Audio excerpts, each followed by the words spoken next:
What's up, guys? Thanks for tuning in. My name's Josh, and this is Catholic Cop.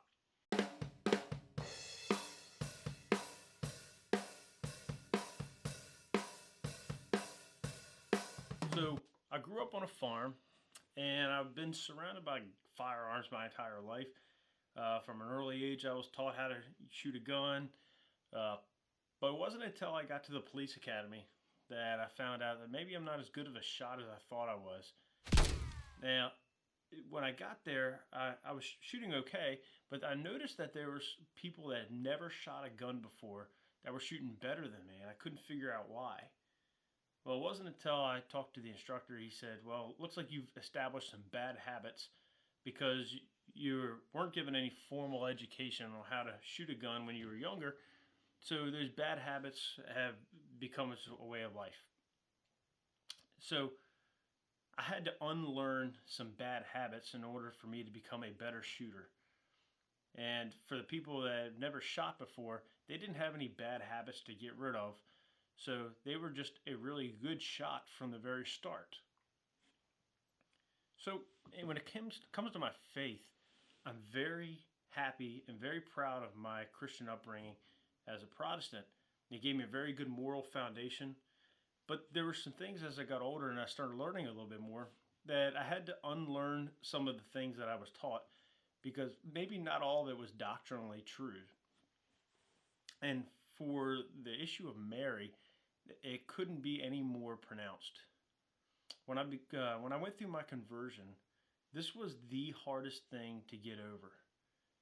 You know, when I was a Protestant, the Protestant view that I had of Mary was that she was a young Jewish girl that was chosen at random, that God just anointed to be the mother of Jesus.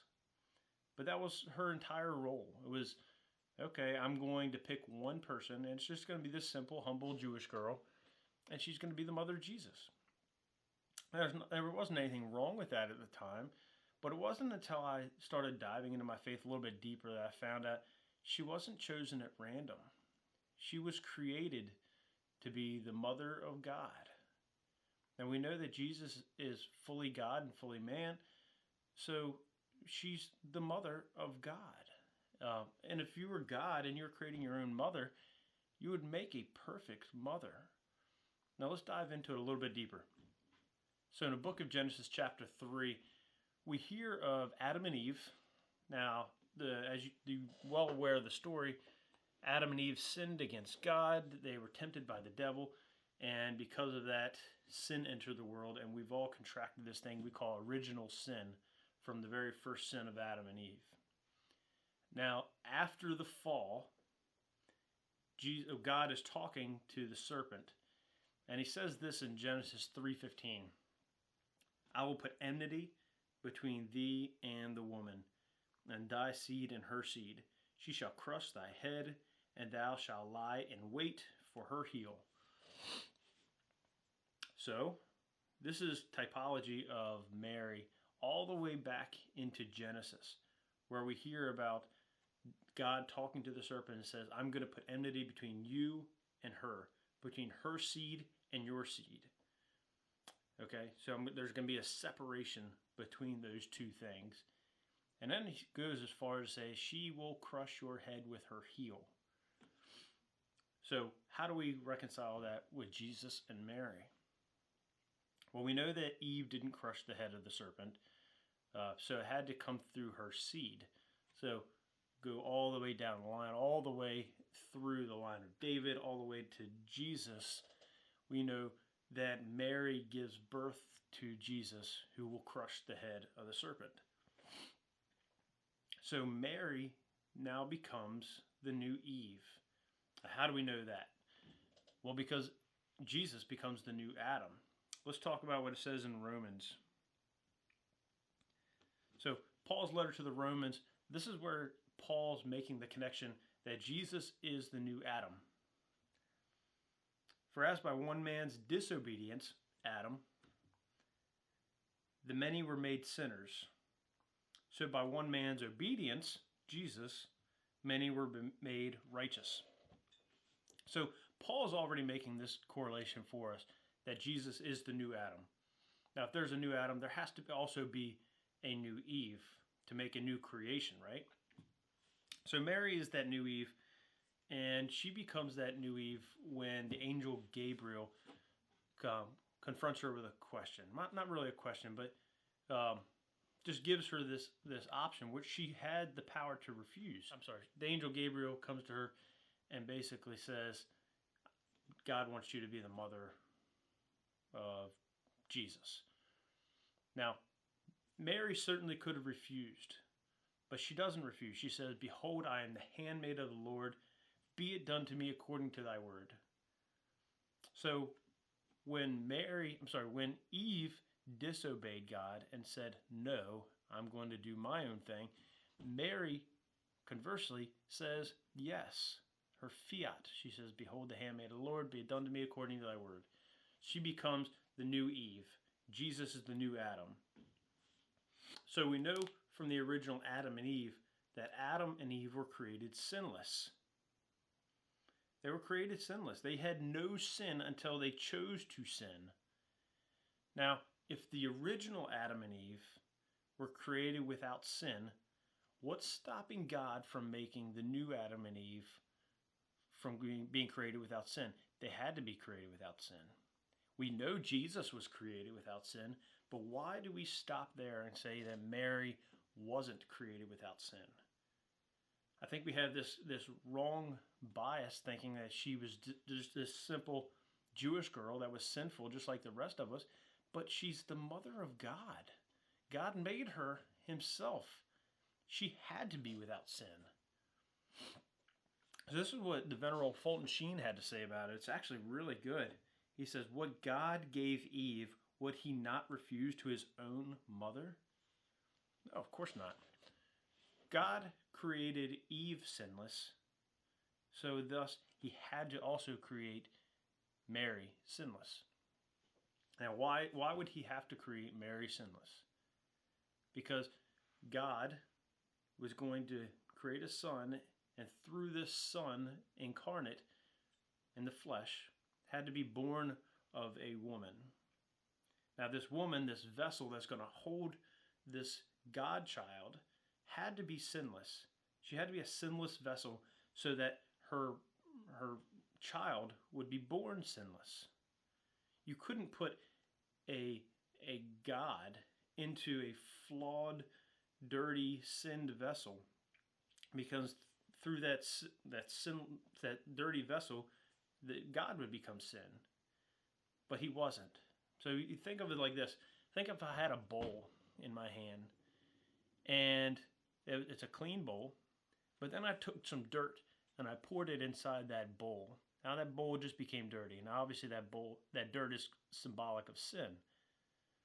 But the angel Gabriel came to Mary and said, Hail Mary, full of grace.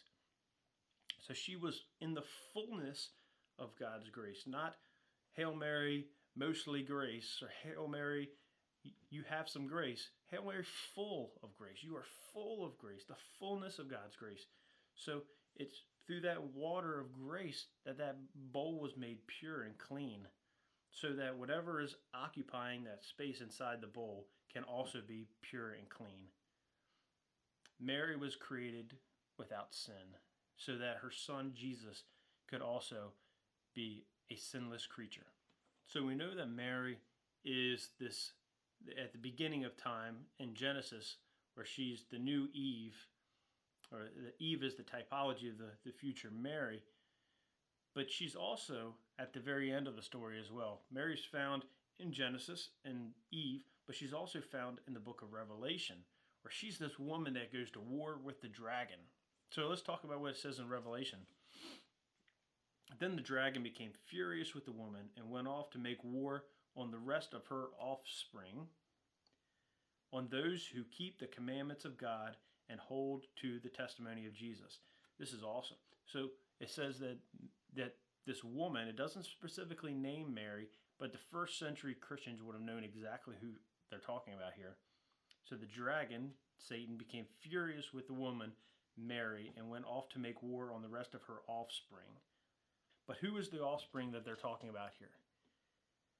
it says that the offspring are those who keep the commandments of God and hold to the testimony of Jesus. So the offspring of Mary that's being spoken about here in Revelations is not a biological offspring. It's those who keep the commandments of God and hold to the testimony of Jesus. Okay. So this woman, Mary, has offspring that's not biological. It's just the people that keep the commandments of God and hold to the testimony of Jesus. Well, when does Jesus give us his mother as our mother? Well, it's at the foot of the cross. Jesus is about to die. And who's there? None other than his mother and John, the apostle. And Jesus looks down from the cross and says, "Woman, behold your son. Son, behold your mother." Jesus gives us his mother at that moment, not as a biological mother, but as a spiritual mother, those of us that hold to God's commandments and the testimony of Jesus. So Mary is seen in Genesis, and she's also seen at the end in Revelation. Next, we're going to talk about Mary as the Queen Mother and also as our intercessor. So why do Catholics call Mary the Queen Mother?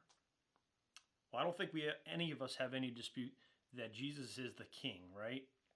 So if there is a king, there has to also be a queen. Now, we have to go into first century Jewish context to understand this, but if a Jewish king didn't have a wife as his queen, because King David, King Solomon, they all had many wives. That didn't mean that there was hundreds of queens running around. There was only one queen, and that queen was the Queen Mother. So King Solomon, who superseded his father, King David, he had a queen, and the queen's name was Bathsheba. Bathsheba was Solomon's mother. So let's read from 1 Kings, and you'll see an example of how a king, a Jewish king, treats his Jewish mother. So it says in 1 Kings chapter 2, 19 and 20, "So Bathsheba went to King Solomon to speak to him on behalf of Adonijah. And the king rose to meet her and bowed down to her.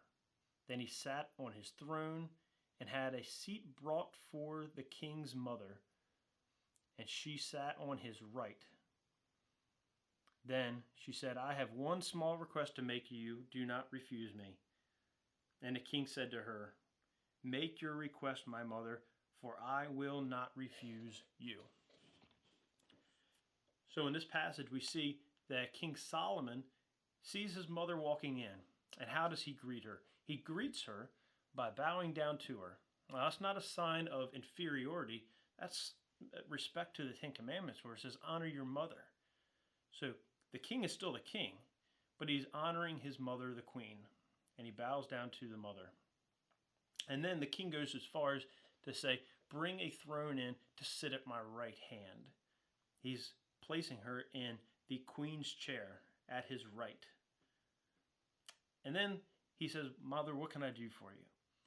And the mother says, "I have one small request to make of you.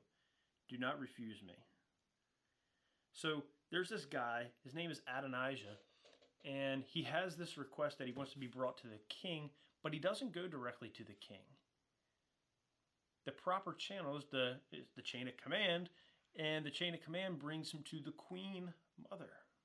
So Adonijah doesn't go to the king. He goes to the Queen Mother and says, I have this request. Can you bring it to your son, the king?" So the Queen Mother goes to the Queen Mother goes to Solomon and says, "I have this small request to make you. Do not refuse me." And then the king says this, "Make your request, my mother, for I will not refuse you." So this is an excellent example of a Jewish boy, the king, simply honoring his mother and obeying his mother. It's wonderful. It's such a good context, and it's a humbling context where we have this king who's able to do absolutely anything he wants to do.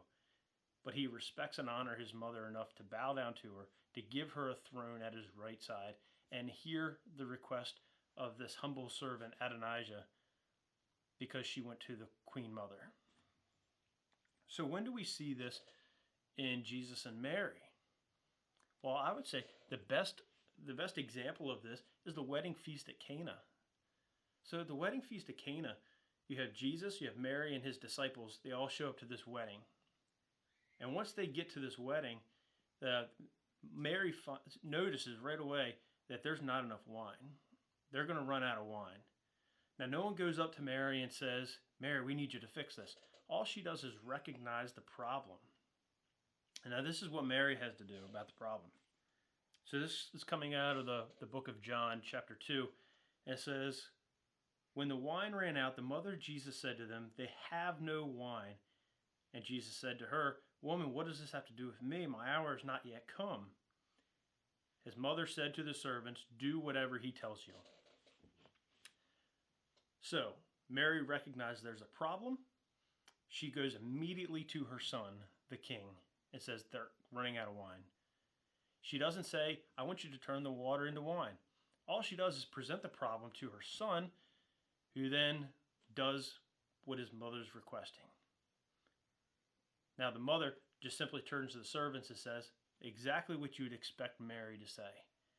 Do whatever he tells you. Mary is like the moon. The moon itself doesn't produce any light of its own. The moon only reflects the light of the sun. So that's exactly what Mary is doing here.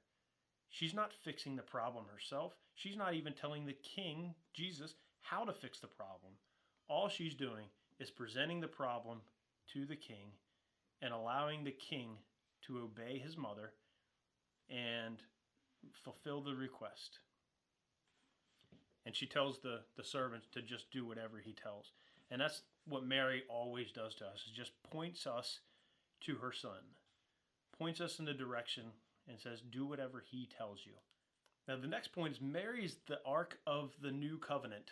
So if you know anything about the Ark of the Old Covenant, you have this gold box, this ark. Now it's made of acacia wood, which is an incorruptible wood. It's lined in gold, which is a sign of purity. And it's such a holy object, this box, that you can't even touch it. If you touch it, you'll die. So what they had to do is create poles that are lined in gold as well. And that's how you transport this box, because you can't touch the box. You can only carry it by the poles. So Mary is the new Ark of the Covenant. Okay, just like the old Ark of the Covenant was lined in acacia wood that was incorruptible, ancient tradition tells us that Mary herself never suffered corruption, that she was assumed into heaven after her death. And then this Ark of the Covenant was lined in gold, which is a sign of purity. And we know that Mary was a perpetual virgin. She was a virgin before, during, and after her pregnancy with Jesus. Now, we also know that the ark couldn't be touched.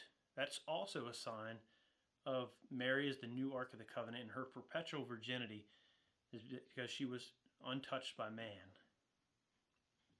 Now, the most profound evidence that Mary is the new Ark of the Covenant is not in the ark itself, but the contents of the ark. So the ark is this vessel that holds these sacred items. And Mary, too, is this vessel that holds Jesus, the most sacred of items. So inside the actual Ark of the Covenant, you have the manna that the Israelites ate in the desert, which is bread from heaven.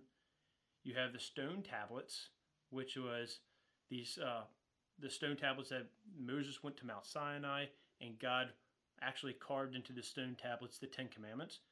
And then finally you had Aaron's staff, and Aaron was the first high priest of Israel. Now, Mary, the new Ark of the Covenant, inside of her, this vessel, was Jesus. Jesus was, as the manna, the bread of life. As the stone tablets, the Word made flesh. And finally, as the staff of Aaron, Jesus is the King of heaven, the Prince of heaven, the great high priest of heaven. So we have this incorruptible vessel, the Ark of the Covenant, and we have this incorruptible vessel, the new Ark of the Covenant, Mary, and both contents point towards the same outcome.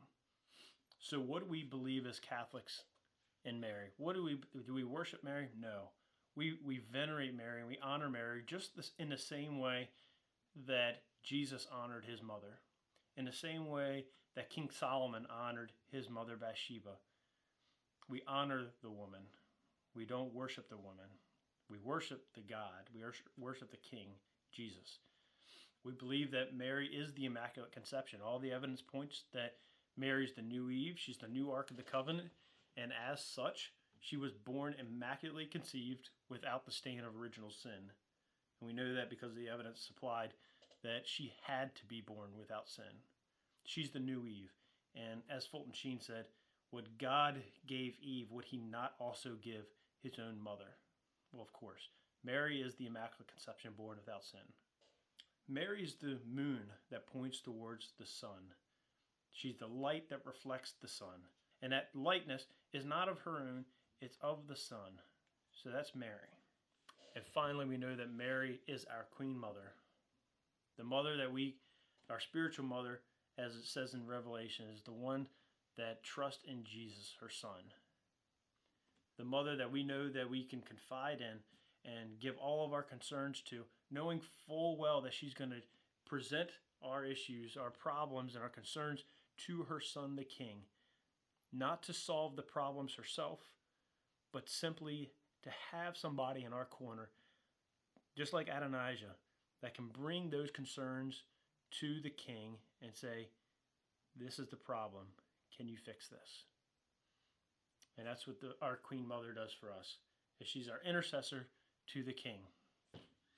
I hope you all like this. I know it doesn't maybe answer all of your questions that you might have on Mary, but maybe it gives you a better perspective on why Catholics believe what they do about Mary, the Queen Mother of God. Thank you all for tuning in. Please like, subscribe, and share. This is Catholic Cop.